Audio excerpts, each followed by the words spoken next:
Nós vamos então para o nosso Livro dos Espíritos, livro 3º das Leis Morais, capítulo 2, Lei de Adoração. Nós vamos estudar dois itens, que é o item número 5, Politeísmo, e o item número 6, Sacrifícios. São dois itens para finalizarmos esse capítulo 2, então, da Lei de Adoração. Nós iniciamos então aqui sobre politeísmo, que é uma prática que nós, ao voltarmos, na história da humanidade, nós encontramos antigas civilizações que tinham os seus templos, tinham os seus rituais para adorarem não apenas um deus, mas um panteão de deuses que atendiam às suas necessidades imediatas de sobrevivência. E de lá para cá, evoluindo no tempo, nós vimos que algumas religiões foram se extinguindo ou passando por grandes transformações. E então, no presente, nós encontramos também sociedades que têm ali uma cultura ou uma crença em diversos deuses, como por exemplo na Índia nós temos ali mais de 3.500 templos de adoração para deuses diferentes. Então a gente fica se perguntando, como pode um país ter tantos deuses assim? Como é essa relação que eles têm com essas divindades?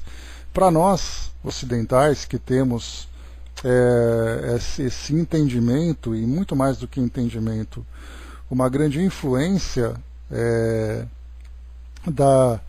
do cristianismo, que traz para nós o entendimento de uma única divindade, única e suprema divindade. É difícil entendermos como eles se relacionam. Para quem assiste a documentários, assiste a filmes sobre a Índia, nós vemos então ali templos em todos os lugares onde eles fazem cultos das mais variadas formas, Então é difícil para nós entendermos. Então, antes de chegarmos aqui nas questões que Kardec apresenta aos espíritos, nós vamos ler um pouquinho sobre politeísmo em artigos científicos, artigos de pesquisa. Então, por exemplo, nós temos aqui no All About Story, que é um site que traz para nós pesquisas sobre história. Ele fala para nós aqui um resumo, um texto pequeno sobre politeísmo, porque não adianta nós irmos direto para a pergunta de Kardec, para as perguntas de Kardec, sem que nós entendamos o que significa exatamente esse tema que nós vamos estudar. Então ele diz assim para nós: o politeísmo é uma crença e adoração de muitos deuses. Normalmente esses deuses se distinguem por funções específicas e muitas vezes assumem características humanas. Isso foi particularmente verdade na antiga Grécia e Roma. Em outras culturas politeístas, como a do Antigo Egito, os deuses assumem a forma e as características dos objetos encontrados na natureza, incluindo árvores, ervas sagradas, gado, animais e híbridos de animais e humanos. A crença em vários deuses é provavelmente o resultado da crença anterior em espíritos vagamente definidos, demônios e outras forças sobrenaturais. Esses sistemas de crenças são semelhantes ao animismo, culto aos ancestrais e o totemismo. No entanto, no politeísmo, essas forças sobrenaturais são personificadas e organizadas em uma família cósmica. Essa família se torna o núcleo do sistema de crenças de uma determinada cultura. A família de deuses era utilizada para explicar fenômenos naturais e para estabelecer o papel de uma cultura no universo. Normalmente, o número de deuses crescia à medida em que o sistema de crenças da cultura se desenvolvia, eventualmente resultando em um sistema hierárquico de divindades. Ao longo do tempo, os deuses inferiores diminuíam ainda mais em posição ou desapareciam completamente. E aí a gente considera também aqui aquela mescla muito grande que havia entre as civilizações, guerras, domínios, influências, né? Nós vemos claramente isso, a influência, né, do Império Romano por causa da cultura grega. Então os deuses gregos influenciaram também a cultura romana, fazendo apenas com que mudassem de nome, mas eles continuavam então os mesmos. No mundo antigo, o politeísmo se espalhou por todo o mundo antigo. Os egípcios tinham um sistema de crenças altamente desenvolvido, que se baseava em vários deuses. Esses deuses eram a pedra angular da cultura egípcia e ainda hoje nos fascinam. Os antigos gregos também tinham um intrincado sistema de mitos baseados em múltiplas divindades. Os deuses gregos muitas vezes assumiam a forma e personalidades humanas e, em muitos casos, diretamente interferiam com as atividades humanas. Quando o Império Romano conquistou os gregos, os romanos assimilaram muito da cultura grega politeísta. Com o tempo e com a propagação da influência romana, ela absorveu deuses e outras culturas que haviam conquistado. Além do Egito, Grécia e Roma, o politeísmo se espalhou amplamente pelas culturas dos países da Ásia Antiga, África, Europa e os índios da América. No mundo moderno, o politeísmo ainda representa grande parte do mundo hoje. Com exceção das religiões monoteístas, a crença em um só Deus, do cristianismo, do judaísmo e do islamismo, a maioria das religiões mundiais é esmagadoramente politeísta. O politeísmo caracteriza as crenças do hinduísmo, do budismo mahayana, do confucionismo, do taoísmo e do shintoísmo do leste, assim como as contemporâneas religiões tribais na África e nas Américas. Essas religiões são amplamente praticadas em todo o mundo e continuam sendo muito populares em suas áreas ancestrais. Algumas crenças politeístas também são muito populares na civilização ocidental hoje. Isso parece ser resultado do aumento da imigração de culturas orientais e da popularidade predominante do pluralismo da nova era. Ao contrário da doutrina cristã, judaica e islâmica, raramente existe uma verdade absoluta associada ao pensamento politeísta. As ideias da moralidade, noções do certo e errado, são relativas ao indivíduo ou à cultura. Cada um é livre para adorar o Deus de sua escolha na maneira em que achar melhor. Como resultado, cada pessoa é livre de se comportar como quiser. Embora os sistemas politeístas proporcionem flexibilidade e uma relativista falta de responsabilidade, muitas vezes deixam os seus seguidores sem nenhum senso de propósito e sem perspectiva de esperança eterna. As fés monoteístas, tal como o cristianismo, ensinam que a verdade absoluta seja uma realidade, que a humanidade esteja na Terra para um propósito e que a salvação eterna seja possível para aqueles que procuram um relacionamento reconciliado com um Deus único e verdadeiro. Então aqui nós vimos, né, nesse relato, né, Eugênia, bom dia, nesse relato sobre politeísmo, essa necessidade que nós temos de nos relacionarmos com a divindade, né, lembrando que os espíritos disseram para nós, lá no Livro dos Espíritos, que a nossa crença a respeito de Deus, ela é intuitiva. Então nós trazemos isso já como parte da nossa natureza em busca, né, de algo superior a nós. Algo que é misterioso, algo que é sobrenatural, aquilo que vai além do nosso mundo natural. E aí então, dada a nossa limitação cultural naquele passado, nós procurávamos então criar essas divindades de acordo com os nossos interesses e necessidades. Lembrando sempre, né, que quando nós falamos nos tempos mais antigos, nós temos que considerar, e é sempre muito importante isso, nós temos que considerar a nossa limitação intelectual. Não é o mais usado, mas ele se encontra bastante difundido, foi o que ele quis dizer aqui, Andréa. Tá? Então, assim, é muito mais do que nós imaginamos. Basta nós lembrarmos, por exemplo, as divindades como, por exemplo, os orixás, que embora nós tenhamos um Deus superior, os orixás também são divindades, como nós encontramos na Umbanda e também no Candomblé. Então é muito mais do que nós imaginamos mesmo. Então fala principalmente dessas religiões do Oriente, né? Aqui no Ocidente, como eu falei para vocês, a gente tem essa grande influência que o catolicismo acabou exercendo, né? Que na verdade o cristianismo, né? Não o catolicismo. O cristianismo acabou exercendo aqui no nosso mundo ocidental e nós fomos então mudando o nosso entendimento. Agora, no Oriente, onde o cristianismo e o próprio, né, as religiões de tradições judaicas, hebraicas do passado, não tendo essa influência, eles mantiveram o seu sistema de crenças.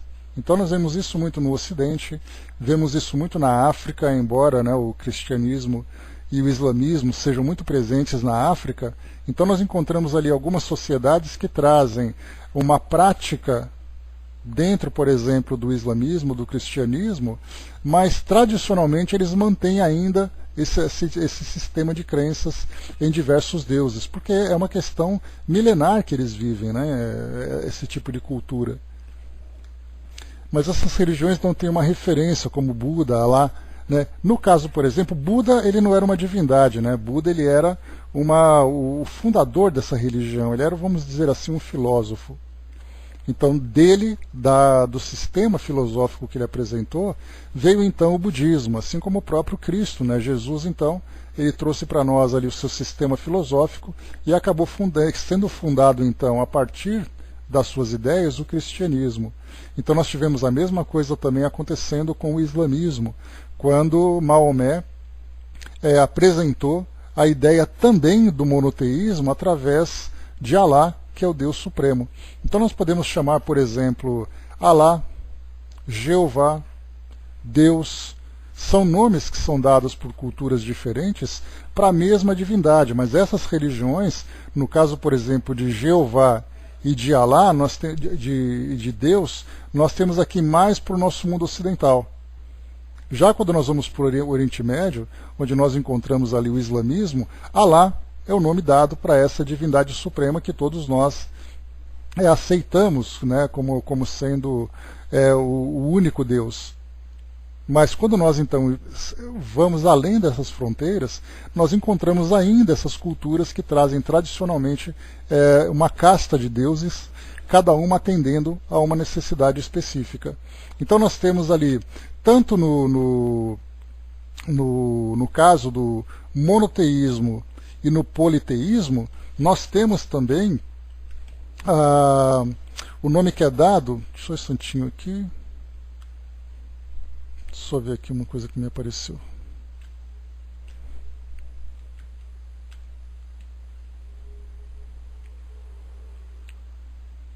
Aqui. Tá. Então nós temos, né, o monoteísmo, que é a crença no único Deus. Nós temos o politeísmo, que é uma crença em muitos deuses. E nós temos também o enoteísmo. O enoteísmo é você aceitar uma divindade suprema, mas abaixo dessa divindade encontrar também outras divindades que são aceitas. Então, embora você tenha ali a ideia de um Deus supremo, você não descarta deuses numa esfera inferior a essa divindade suprema.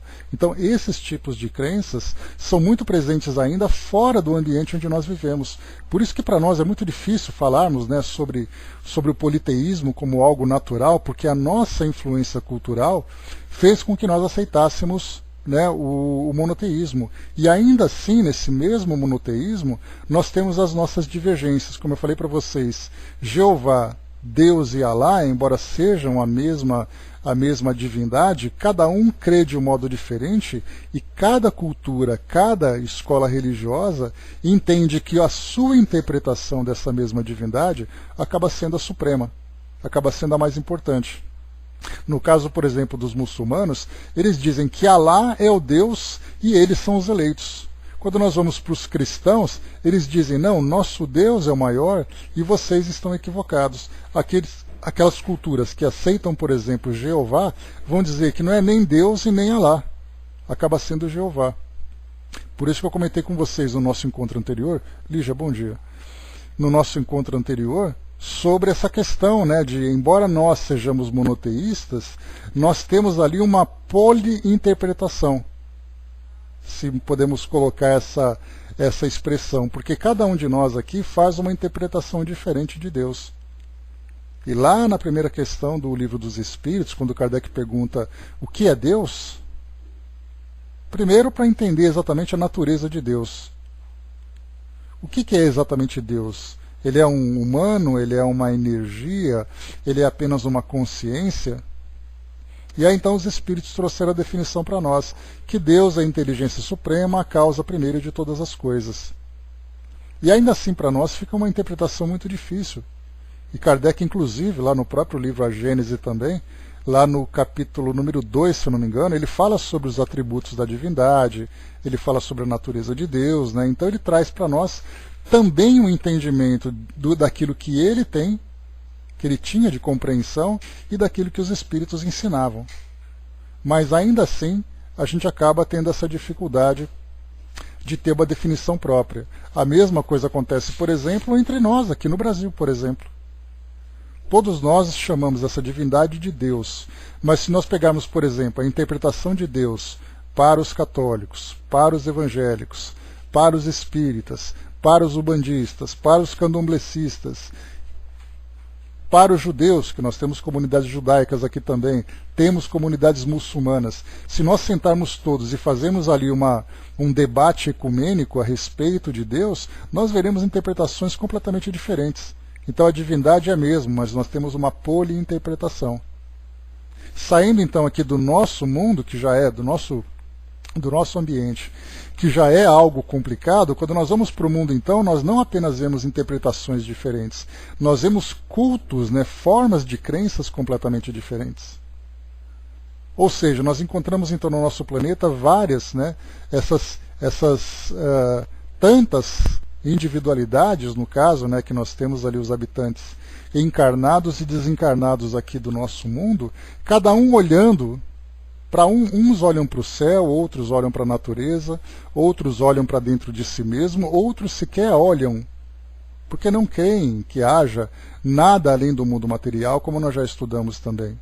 Então, enquanto isso, nós continuamos nessa discussão, nesse debate. A André colocou, eu achava que eles aceitavam Buda e muitos outros como referência, ou uma divindade única, né? Lembrando que Buda, ele é o grande filósofo, assim como Jesus. Embora, se nós pensarmos, por exemplo, sobre Jesus, nós temos religiões cristãs, no meu caso do catolicismo, que coloca Jesus no mesmo patamar de Deus, no caso da Santíssima Trindade, como eles chamam, que é Deus, que é o Pai, o Filho e o Espírito Santo. Os três formam essa mesma entidade, entre aspas, vamos dizer assim. Né? E no caso do budismo, nós temos Buda como sendo um filósofo. Ele era um homem encarnado. Nós lembramos, né? Siddhartha Gautama era o nome dele. Então ele era ali filho de um rei que vivia ali entre as paredes, né, do palácio onde ele vivia. E aí então ele resolveu explorar a periferia do ambiente onde ele vivia. E aí então ele teve uma grande surpresa, porque ele viu muita miséria. Inclusive nós temos filmes, né, que trazem essa biografia dele. Então, ele vivia com todo aquele luxo, com todo aquele conforto, com toda aquela fartura. E aí então ele saiu dos muros do palácio e ficou surpreso com a miséria que tinha. Foi aí então que ele decidiu que era hora de começar a mudar tudo aquilo. E aí então ele começou a fazer as suas pregações e viu ali que tinha, né, um talento especial, que era exatamente essa espiritualidade superior. E aí então todos os ensinamentos que ele trouxe, fazendo com que o homem caminhasse em direção à felicidade, que é exatamente todo esse conteúdo que ele traz para nós, falando sobre a transformação moral, falando sobre a reforma íntima. Então, tudo isso é trazido para nós para falar do homem em busca da felicidade. Eu me recordo, né, eu já comentei com vocês também que eu participei de um congresso ecumênico em que o tema principal era a morte. E nesse congresso, é um congresso pequeno, nada muito suntuoso, né, então eram representantes de várias filosofias, então nós tínhamos ali da Umbanda, do Espiritismo, nós tínhamos do Islamismo, nós tínhamos da Seishonoe, tínhamos do Budismo, tinha uma monja que falava em nome do Budismo. Então o tema, a morte, para nós falávamos da morte a respeito da vida após, né, a destruição do nosso corpo físico. Já no budismo, por exemplo, a preocupação não era o que vinha depois da morte. A preocupação era o que você fazia agora, que traria consequências depois da morte. Então não se importava muito para onde você vai, o que você fez, quem você vai encontrar. O que importa é em que condições você vai para o mundo espiritual. E aí Buda então trouxe todos esses ensinamentos para direcionar essas consciências, esses espíritos. Por isso que nós temos, né, o budismo é uma filosofia muito bonita, porque nós percebemos que os seus ensinamentos trazem uma transformação do indivíduo agora, no seu modo de viver, na sua interpretação a respeito, né, da jornada que ele trilha aqui no mundo material. Então por isso que nós vemos nessa questão do politeísmo, cada cultura procurando, né, inicialmente entrar nessa relação com essa divindade ou com essas divindades, e a forma como essa crença influencia em suas vidas aqui. Porque o mais importante é isso, a gente pensa muito nas pessoas acreditando em algo sobrenatural, sem a preocupação de conquistarem a felicidade, que é de fato o que eles desejam. Eles querem ser felizes, eles querem ter uma vida tranquila, eles querem alcançar os objetos de sua felicidade, eles querem um relacionamento saudável. Mas a gente pensa assim, as pessoas apenas rezando e realizando ali os seus cultos, as suas homenagens. Mas na verdade todos eles buscam, nessa relação com a divindade, uma mudança em suas vidas aqui no nosso mundo hoje. E quando nós voltamos lá no passado, nós lembramos que a vida naquela época era uma vida muito hostil. Era uma vida muito difícil, uma vida muito dura. Então era muito natural que buscássemos algo fora da nossa realidade material para trazer para nós um alívio, para trazer para nós um conforto, para trazer para nós aquele sentimento de esperança, que é exatamente o que nós buscamos até hoje. Nós só, vamos dizer assim, sofisticamos um pouco mais a nossa forma de nos relacionarmos com Deus, mas no fundo o sentimento acaba sendo o mesmo. A mesma intenção que nós temos, essa relação com a divindade em busca de uma esperança de uma vida melhor. Kardec, então, deixa eu ver aqui que nós podemos trazer um pouco mais.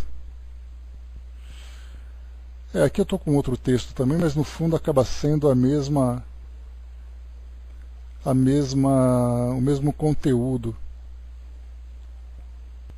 É isso mesmo, vamos lá então. Aqui então Kardec, na pergunta 667, ele apresenta a primeira questão aos espíritos a respeito desse tema, né?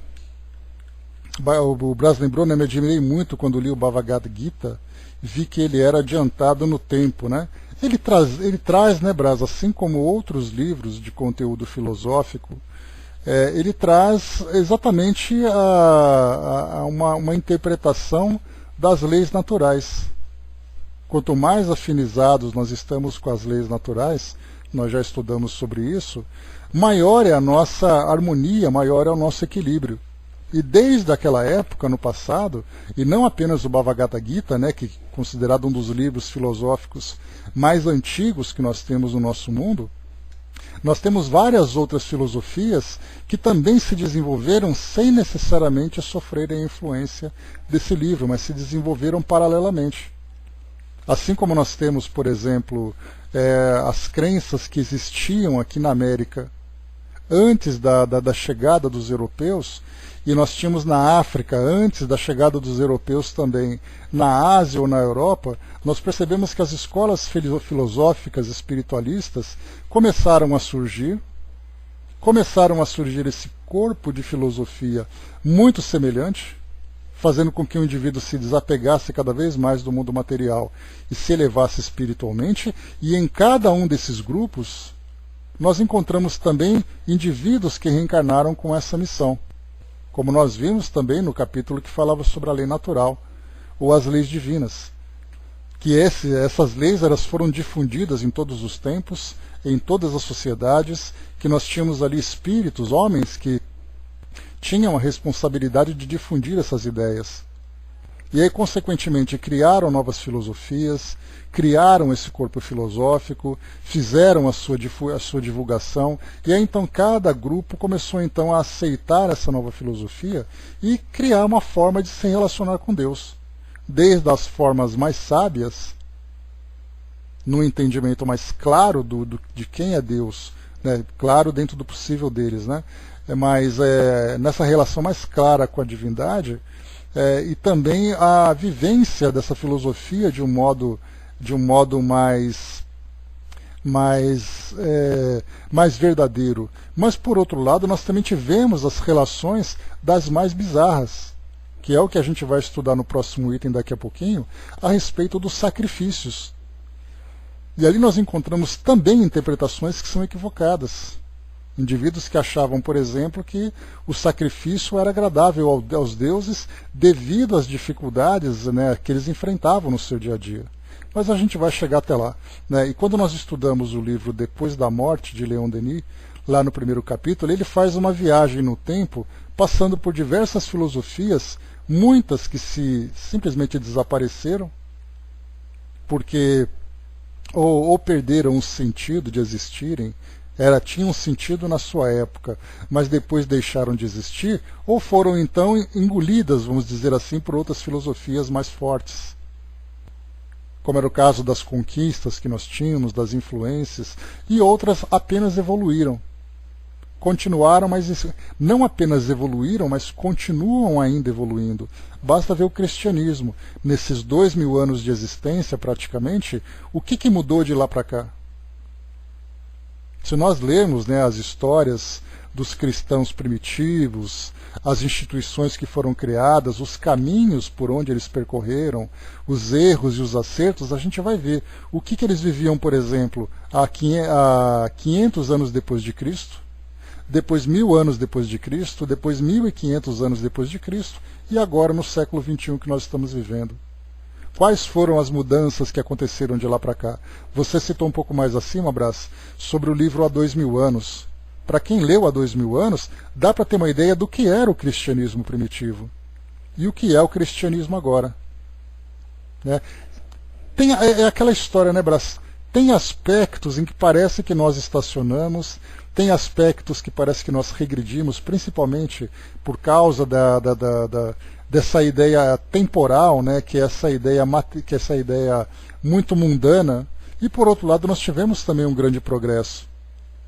Mas certamente, mesmo que haja essa regressão, se nós voltarmos no tempo, nós vamos encontrar tempos ali muito sombrios, que nós já não vivemos mais, já é alguma coisa. Mas é aquele processo de evolução.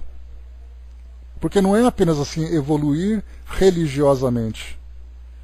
Nós temos que lembrar que as religiões vão evoluindo dentro de um contexto social, dentro de um contexto filosófico, dentro de um contexto psicológico. As religiões vão evoluindo a partir disso. Elas não evoluem apenas assim, olha, vamos nos concentrar nas religiões e vamos pensar em algo novo. Não é assim.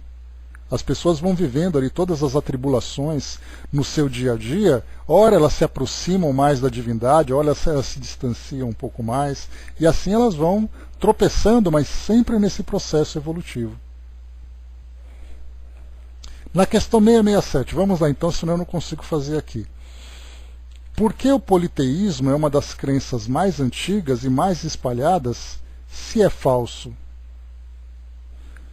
E isso então Kardec traz para nós, quando ele fala sobre essa falsidade do politeísmo, baseado naturalmente nessa nova interpretação que se faz a respeito de Deus. Até mesmo lembrando que Kardec tinha uma influência tanto protestante como católica muito forte na sua época. Ele estudou, por exemplo, lá em Verdun, com Pestalozzi, que era protestante, e por outro lado sua família tinha influência católica. E aí então ele fala que o politeísmo era falso. Ele não falava em função dessas crenças que ele tinha, ele falava agora em função dessa nova interpretação, desses novos ensinamentos que os espíritos traziam a respeito de Deus. A Marião colocou, né, materialismo, racionalização e egocentrismo muito em voga com o individualismo que estamos testemunhando atualmente. Exatamente o que eu falei para vocês, as religiões elas vão se moldando dentro de um contexto social, filosófico, tudo isso vai trazendo para nós essa influência. Se nós, por exemplo, vivêssemos mais em harmonia, com um sentimento de fraternidade universal, certamente nós teríamos uma religião que se tornaria para nós realmente um vínculo legítimo com Deus. Mas quando nós vivemos essas atribulações todas, tantas dúvidas, tantas dificuldades, tantos problemas, tantas dúvidas, como é que nós vamos fazer com que a religião evolua se nós não estamos evoluindo como indivíduos? Uma coisa é consequência da outra. Não se pode evoluir uma religião se os indivíduos não evoluírem. Em todos esses aspectos. Então Kardec pergunta por que se o politeísmo é uma das crenças mais antigas e mais espalhadas, por que ele existe se ele é falso? A resposta dos espíritos. A ideia de um Deus único só podia aparecer como resultado do desenvolvimento mental do homem. Olha só, exatamente o que eu comentei com vocês agora. Sair do politeísmo e entrar no monoteísmo, entender Deus como sendo um só, e aí nós lembramos, né, dos atributos de Deus que Kardec apresentou para nós lá no livro A Gênese. Que Deus é imutável, é imaterial, soberanamente justo e bom, e outras qualidades também. Então, se nós falamos de um Deus que é o Todo-Poderoso, não pode haver nenhum outro Deus que se compare com ele. Porque se houver um Deus que tem mais poder do que o Deus que nós entendemos, então o nosso Deus deixa de ser Deus, porque o outro assumiu a sua posição. Então nós pensamos nessa consciência universal, nessa consciência cósmica, nessa sabedoria universal, seja lá qual for o nome que nós demos para ele, como ele sendo o supremo em todos os aspectos. Mas para a gente poder entender Deus como sendo essa inteligência suprema, nós também precisamos nos desenvolver intelectualmente para trazer para ele, para trazer essa interpretação. Como é que eu posso pensar em alguém que tem a bondade suprema se eu não consigo entender sequer esse aspecto da eternidade, do infinito, de tudo aquilo que é supremo? Olá, soldado. Então, a ideia de um Deus único só podia aparecer como resultado do desenvolvimento mental do homem. Incapaz, na sua ignorância, de conceber um ser imaterial, sem forma determinada, agindo sobre a matéria, ele lhe havia dado os atributos da natureza corpórea, ou seja, uma forma e uma figura. E desde então, tudo que lhe parecia ultrapassar as proporções da inteligência comum, tornava-se para ele uma divindade. Tudo quanto não compreendia devia ser obra de um poder sobrenatural, e disso a acreditar em tantas potências distintas, quanto os efeitos pudessem ver, não ia mais do que um passo. Mas em todos os tempos, houve homens esclarecidos que compreenderam a impossibilidade dessa multidão de poderes para governar o mundo sem uma direção superior, e se elevaram ao pensamento de um Deus único. Então, como nós vimos aqui, né, como é colocado, tudo aquilo que era diferente para os homens antigos tinha um poder sobrenatural. Quanto maior o poder daquilo que ele observava, maior o poder dessa divindade. Como ele coloca aqui, tudo quanto não compreendia devia ser obra de um poder sobrenatural. E disso a acreditar em tantas potências distintas, quanto os efeitos pudessem ver, não ia mais do que um passo. Então nós tínhamos, por exemplo, no passado, deuses da fertilidade, não apenas da fertilidade, né? Me lembro de uma figura suméria. Os sumérios eram civilizações de 7.000 anos, né? Viviam ali no Oriente Médio, na região da Mesopotâmia, ali onde hoje é o Irã, o Iraque, né? Então ali naquela região da Suméria, encontravam ali pequenas estátuas, pequenos símbolos, né? Que mostravam ali, por exemplo, uma mulher grávida. E esses símbolos, segundo os antropólogos, os historiadores, tinham um símbolo da fertilidade. Por exemplo, a fertilidade da mulher, a fertilidade dos animais, a fertilidade da terra. Nós encontramos, por exemplo, divindades relacionadas com a guerra. Basta a gente lembrar, né, Ares para os gregos ou Marte para os romanos, era um deus da guerra. Deus que era evocado exatamente no momento dos conflitos, naquela época em que as guerras aconteciam o tempo todo. Falamos sobre a morte, pegamos, por exemplo, Anubis, né, um deus egípcio, que tinha aquela cabeça de chacal, era um deus da morte, era ele que era responsável por receber aqueles que estavam indo para o mundo espiritual. Assim como nós tínhamos ali Hades, né, também ali a região infernal do mundo espiritual para os gregos e romanos. Isso falando daqueles que nós conhecemos, né? Então nós temos ali, dentro da mitologia, nós temos a mitologia nórdica, onde hoje a garotada, né, fala sobre Odin, fala sobre Thor, né, que são personagens de guerra que nós temos hoje. Então, mitologia nórdica, nós temos a mitologia indígena, a mitologia africana, a mitologia asiática, a mitologia hebraica, que é essa, né, que nos influencia de uma forma tão direta, né? Deve estar trabalhando, né, Brás? Deve estar rico, né, porque tanta moeda que foi dada para ele. Então nós temos ali todas essas interpretações de acordo com o nosso grau de inteligência e nosso grau de compreensão. Como é que nós podemos pensar, como eu disse para vocês agora há pouco, pensar em algo infinito, pensar em algo soberano, se a nossa visão, o nosso entendimento diz respeito às nossas necessidades mais imediatas? Eu não vou pensar no universo se eu estou com fome, se está tendo uma seca destruindo a minha plantação, se eu estou em guerra com uma comunidade vizinha. Eu vou olhar para as estrelas e pensar naquela divindade que criou todo o universo. Eles não tinham essa compreensão. Esse próprio entendimento que nós tínhamos sobre a estrutura do universo, a Terra como sendo o centro de tudo, as estrelas todas encravadas numa grande abóbada em volta do céu, que a Terra era plana, como é que nós vamos pensar num Deus que era supremo e que era tudo que compõe o universo? Basta a gente lembrar que a própria oposição de Deus, que era o diabo, ele se encontrava onde? No centro do nosso planeta. O inferno não era aqui no centro do nosso planeta? De todo o universo, o ser supremo do mal se encontrava no centro do nosso planeta. Exatamente porque foi colocado. A ideia de um Deus único só podia aparecer com o resultado do desenvolvimento mental do homem. E ainda assim nós podemos pensar naquele politeísmo no passado, de que o homem não era mentalmente, intelectualmente desenvolvido para ter uma compreensão maior, mas se nós pensarmos na atualidade, como eu falei para vocês, nós temos um Deus único, esse Deus supremo, interpretado de várias formas diferentes. Aqueles nomes que eu falei para vocês, Alá, Jeová e Deus, mais uma vez, embora seja da mesma divindade, cada um desses nomes tratam de um aspecto diferente do outro. Cada um tem a sua própria interpretação, porque nós também temos uma limitação intelectual para poder interpretar Deus corretamente. Daqui, por exemplo, a 1000 anos, quando nós estivermos ali no ano 3000, qual será a nossa interpretação a respeito de Deus? Será que vai ser a mesma hoje? Mesmo nós sendo monoteístas? Porque politeístas nós já vemos que gradualmente elas vão modificando a sua interpretação. Mas os monoteístas dá a impressão que nós já chegamos na estação final.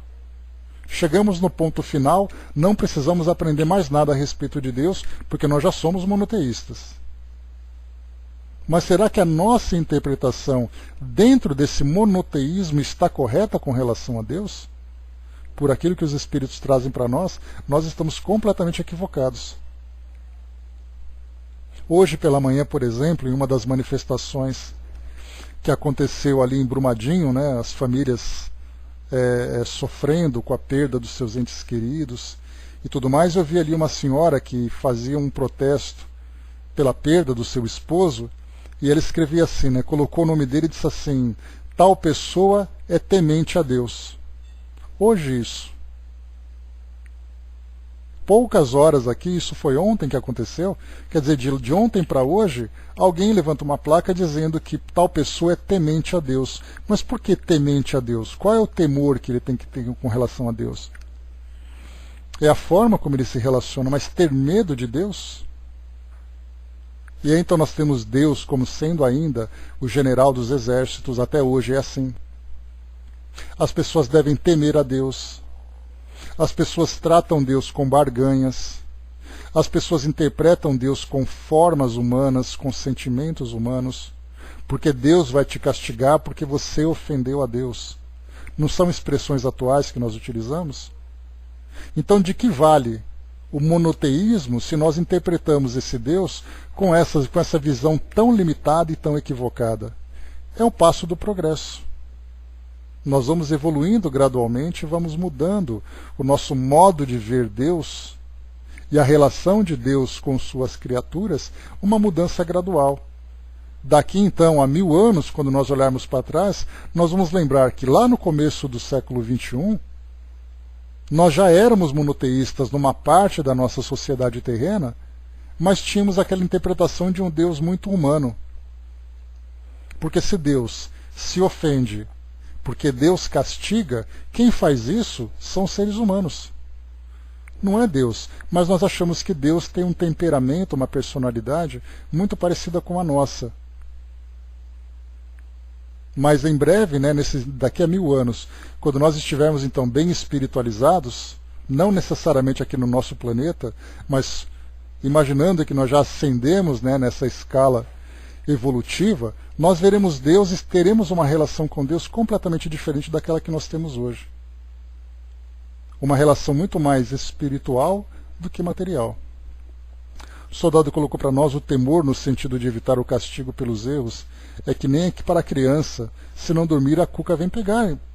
É uma visão ainda infantil que nós temos, porque nós somos espíritos ainda num estágio infantil de desenvolvimento. A nossa realidade ainda é uma realidade material. E esses pequenos lampejos que nós temos, né, vendo o mundo espiritual dentro da sua natureza, na sua imaterialidade, na sua realidade, das leis que regem a nossa existência, para nós hoje são os primeiros passos.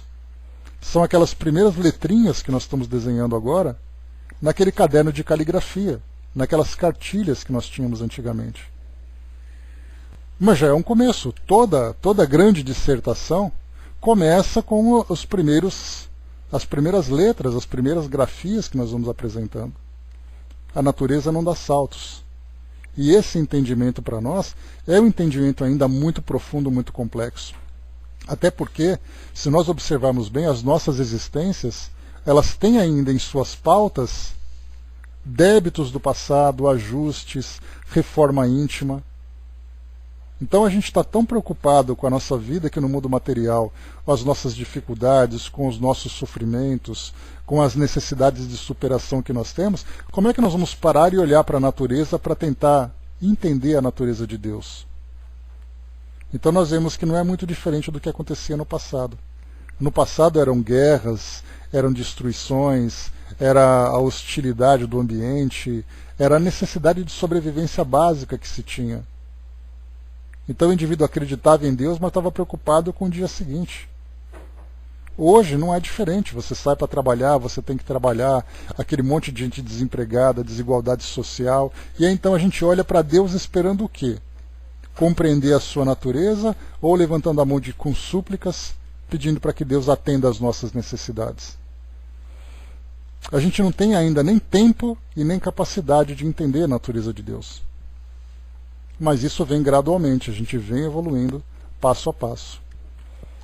Evoluir vem de superar limites, o que por si só requer muitas tentativas, e nós temos ali cada etapa evolutiva, cada dia do nosso cotidiano é uma oportunidade de aprendizado. Ainda nós estamos aprendendo a passos muito pequenos. São aqueles passos de formiguinha, né, que nós vamos dando, mas são passos que mostram um certo progresso no nosso entendimento. Questão 668 diz aqui para nós: os fenômenos espíritas, sendo produzidos desde todos os tempos e conhecidos desde as primeiras eras do mundo, não podem ter contribuído para a crença da pluralidade dos deuses? Então, inicialmente, Kardec pergunta sobre a crença em vários deuses, o que parte principalmente daquilo que é intuitivo para nós. Nós nascemos com essa ideia de que existe algo acima de nós. Assim como as leis também estão gravadas na nossa consciência, conforme os espíritos ensinaram.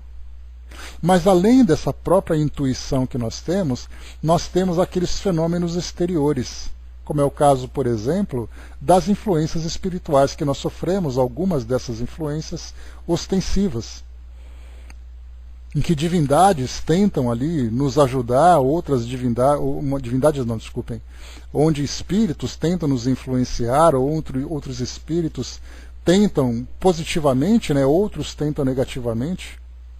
E aí então, como nós temos sempre aquela impressão forte do sobrenatural, com o sobrenatural, rapidamente então já começamos a rotular esses espíritos, essas entidades, em divindades. Diz aqui Kardec então, dizem os espíritos a respeito dessa confusão que nós fazemos dos fenômenos espíritas. Sem dúvida, porque para os homens que chamam Deus a tudo o que era sobre-humano, os espíritos pareciam deuses.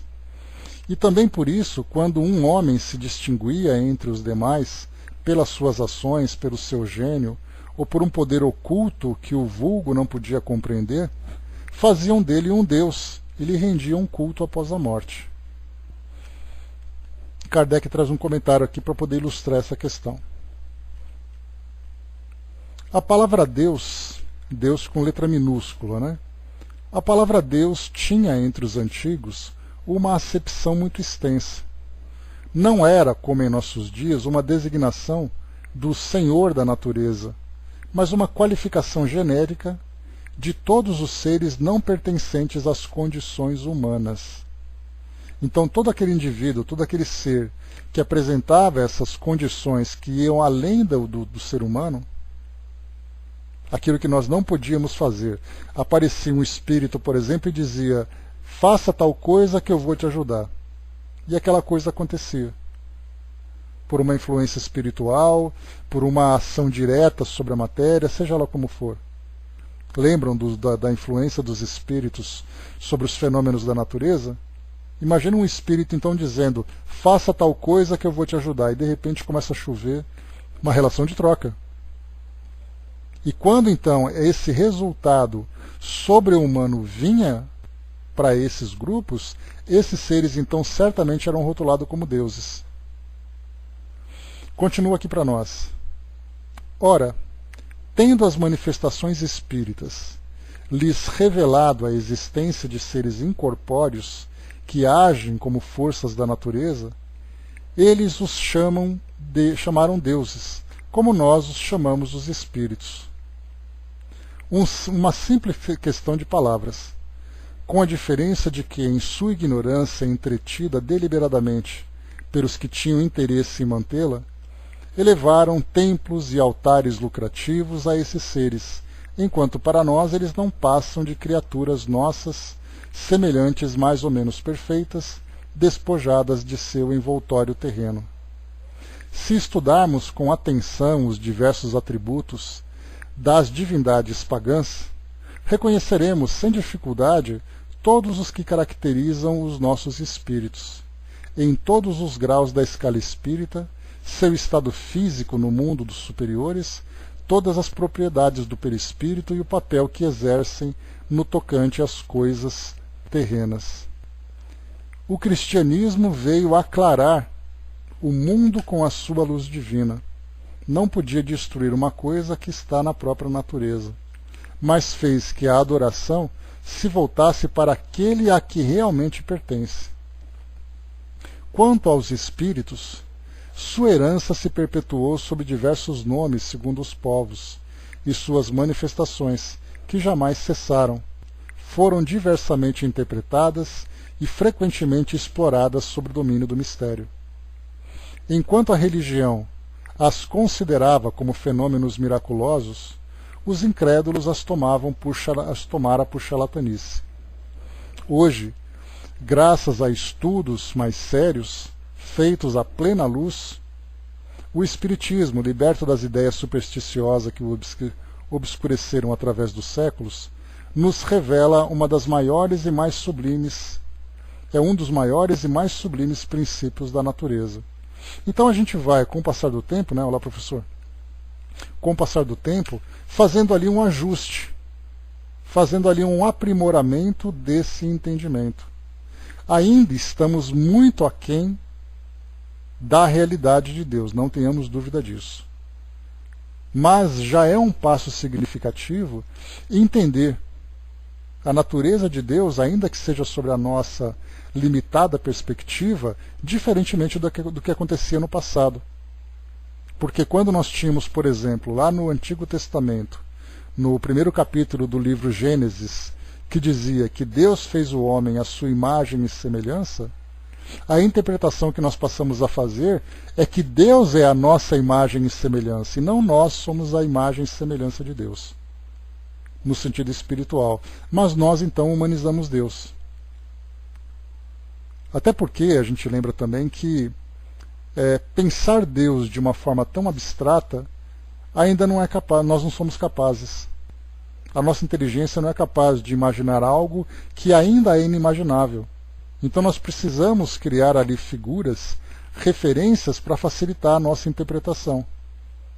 E é por isso então que nós temos, por que Deus é interpretado como aquele velhinho barbudo de roupa branca?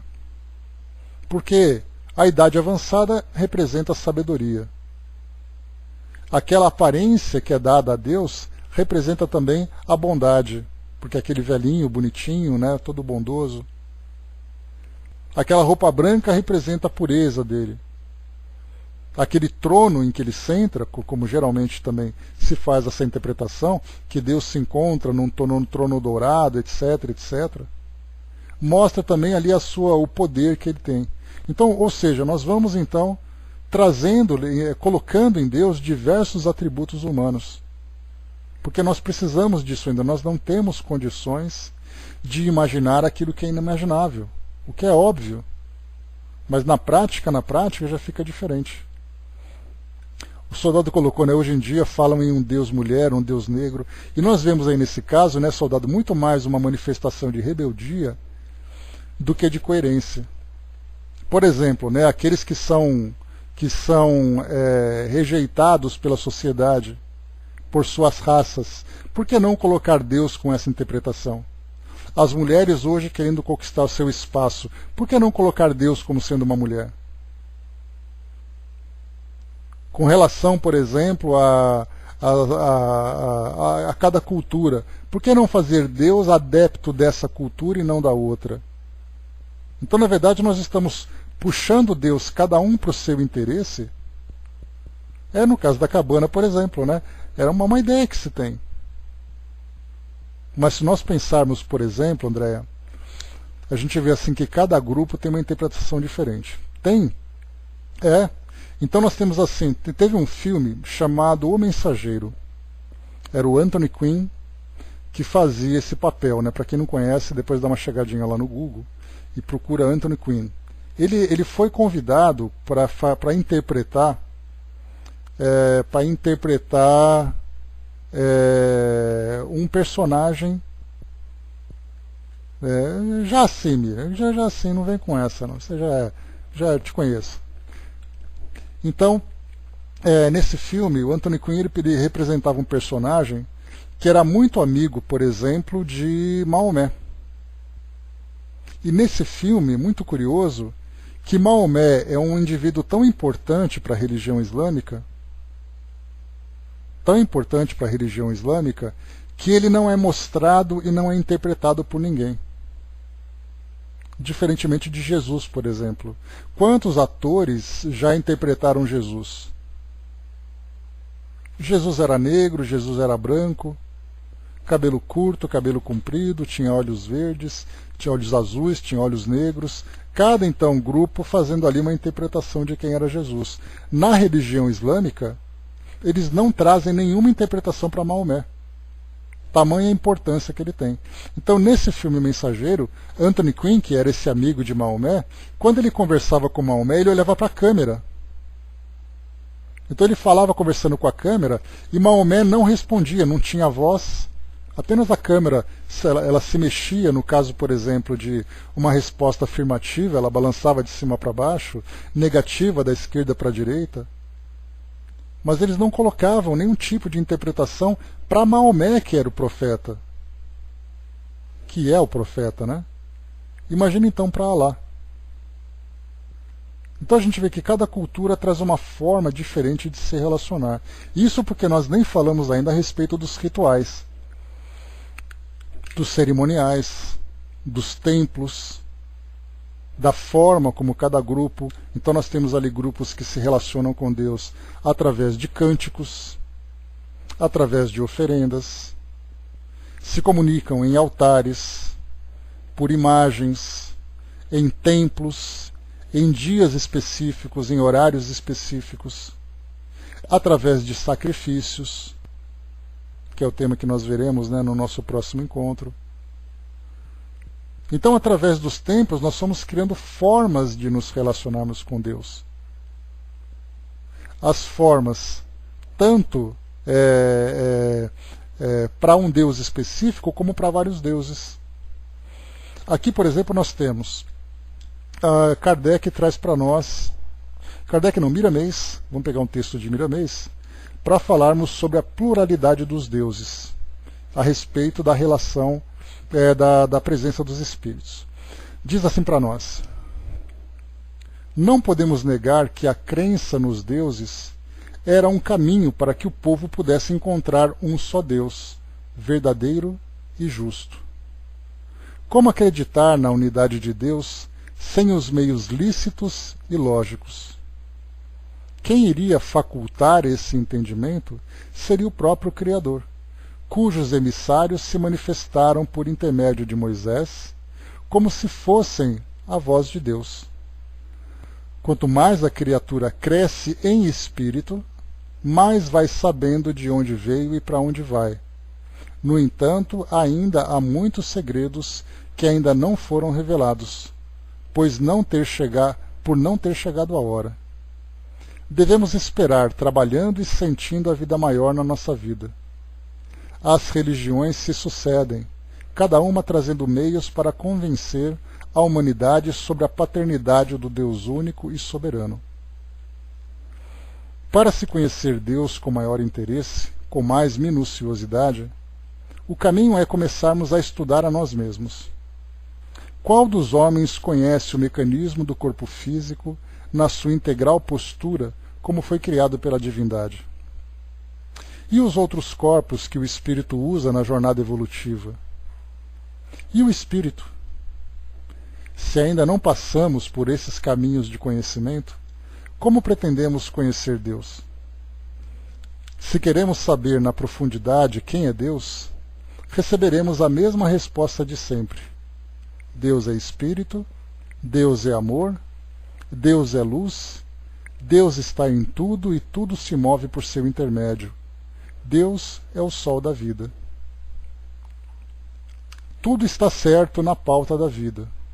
Foi pela crença nos deuses que o homem passou a crer no invisível. Foi quando esses deuses ficaram visíveis para os homens que eles descobriram que ninguém morre. E muitas coisas existem que a humanidade, depois do preparo, vai descobrir. Somente sabe tudo quem tudo fez. Somente Deus conhece a si mesmo, na sua totalidade.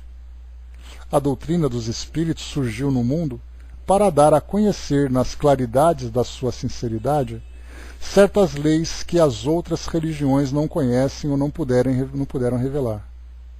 Os caminhos estão abertos para tais conhecimentos, onde o impulso de perguntar encontre mais respostas e satisfaça a curiosidade aprendendo mais alguma letra depois do alfabeto da vida. Ele, leis de amor e misericórdia. Tudo está certo. O que está errado é o julgamento apressado das coisas que se desconhecem. Procuremos meditar na vida, que o mundo espiritual não nos deixará sem apoio. Ele abre as portas do entendimento e sacia a fome dos que oram com sinceridade, buscando o alimento espiritual. O povo, em geral, gosta das coisas fáceis, onde não existe esforço próprio. É um mal dos espíritos rodeados de paixões inferiores. As próprias interpretações do Evangelho sofrem influência dos homens desse tipo. Vejamos o que Marcos anotou no capítulo 13, versículo 26. Então verão o Filho do Homem vir nas nuvens, com grande poder e glória. Quantas religiões ainda estão esperando Jesus voltar sobre nuvens, com a sua comitiva celestial, para levar os que o aceitam, de modo que o fanatismo interpreta essa aceitação. Para elas não existe esforço, basta crer. É a fé sem obras, e esses enganam a si mesmos. A volta do Cristo, referida pelo Evangelho, se dará nos céus da consciência e nas nuvens das boas obras. O Mestre não voltará de uma só vez, para toda a humanidade. A sua volta dessa vez é em particular, no silêncio de cada alma.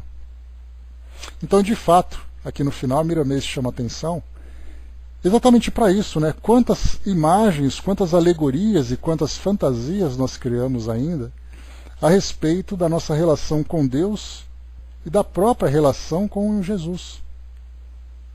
Sobre o trono, sobre a nuvem, sobre as nuvens, sobre as trombetas. Isso tudo faz parte dessa realidade. No fim de semana, domingo agora, eu fiz o estudo lá na Sala Espiritismo NET Brasil, da apostila Mediunidade, Estudo e Prática. E o tema eram os espíritos errantes. Antes de começar o estudo, falando sobre a perspectiva espírita, eu trouxe uma pesquisa que foi feita por um grupo de um site evangélico sobre a vida após a morte na Bíblia. E aí então foram pesquisadas várias citações do Novo Testamento, do Antigo Testamento, trazendo ali as mais variadas orientações sobre a vida no mundo espiritual. Começa, por exemplo, que ao morrermos fisicamente, nós adormecemos. A nossa consciência fica apagada, nós não lembramos de mais nada, e aguardamos o chamado para irmos em direção ao céu, ou aguardamos o julgamento, onde podemos então ser consumidos pelo fogo eterno. São palavras, são expressões utilizadas nessas passagens. E então nós vamos vivenciar a ressurreição, que é o nosso renascimento. Essa ressurreição, ela costuma também ser interpretada como sendo o corpo se levantando dos túmulos, enquanto outros já interpretam a ressurreição como sendo o renascimento do espírito. Então nós temos ali uma única existência que nós estamos vivendo, sem reencarnação, sem vida anterior. Nós teremos então a morte do corpo físico, e essa morte vai nos levar para o mundo espiritual, esperando aquele julgamento, onde nós ficaremos então por toda a eternidade naquele estado contemplativo. Olha então as interpretações que nós temos ainda hoje a respeito da nossa realidade espiritual, que nós não conseguimos entender. E como lembra Miramês aqui, se nós não entendemos isso que é o mais básico, a nossa natureza espiritual, aquilo que existe além da vida material, como é que nós vamos entender algo que para nós ainda é inimaginável, que é o caso de Deus? Então, meus amigos, para a gente poder encerrar o nosso estudo de hoje, fica então essas reflexões sobre as diversas crenças do passado e as diversas crenças do presente, assim como também as diversas interpretações sobre Deus, Então o politeísmo trazia e traz ainda tantas confusões, o monoteísmo trazia e ainda traz tantas confusões. O fato de nós acreditarmos num único Deus não nos coloca numa condição plena de compreensão. É um passo significativo, em que nós começamos a compreender realmente o alcance dessa inteligência suprema. Já é um passo importante, mas aí então, quando nós começamos a fazer as nossas interpretações, nós começamos a perceber o quão limitados nós ainda estamos. E aí então os espíritos colocam para Kardec, nós vimos aqui no Livro dos Espíritos, que a distância de Deus para os homens é a mesma distância dos homens para os animais. Os animais não têm capacidade intelectual de interpretar a natureza humana. Quem somos nós, então, para interpretarmos a natureza divina? Isso porque os animais, embora haja uma distância, uma lacuna muito grande entre a nossa condição e a dos animais, esses princípios inteligentes evoluirão para chegar até a nossa condição, seja lá por que processo for. Agora nós vamos evoluir e não chegaremos à condição da divindade, porque, como o Miramês coloca, somente Deus conhece a si mesmo. André lembrou, né, sobre esse assunto, o livro A Crise da Morte, de Ernesto Bozano, é muito interessante na ótica espírita, né? Fica aí a recomendação. Deus até pode não existir, ou deuses existir ou não, porém creio que é benéfico para a humanidade, né? A espiritualização é sempre bem-vinda. E como ele colocou aqui nessa linha, ó, tudo está certo na pauta da vida. Foi pela crença nos deuses que o homem passou a crer no invisível. Foi quando esses deuses ficaram invisíveis para os homens que eles descobriram que ninguém morre. E muitas coisas existem para a humanidade depois do preparo vai descobrir. Então, tudo no seu tempo, nós estamos passando, né, por esse processo de evolução, por esse processo de crescimento, e esse crescimento intelectual, esse crescimento moral, né, para a gente poder retomar aquele raciocínio inicial, é o que vai nos influenciar de uma forma direta para mudarmos as nossas interpretações. Nós só conseguiremos elevar o nosso entendimento quando nós nos desenvolvermos intelectualmente, moralmente e espiritualmente. Porque intelectualmente não significa muita coisa, né? Basta a gente lembrar que nós temos aí grandes mentes na humanidade que são, né, realmente gênios da ciência e que simplesmente se distanciam cada vez mais de Deus. Mas então é um crescimento moral, é um crescimento intelectual e um crescimento espiritual. Conforme a gente vai evoluindo nesses aspectos, a nossa interpretação a respeito de nós mesmos e a nossa interpretação a respeito de Deus vai também se modificando. Não dá para exigir muito daqueles que não compreendem sequer a si próprios.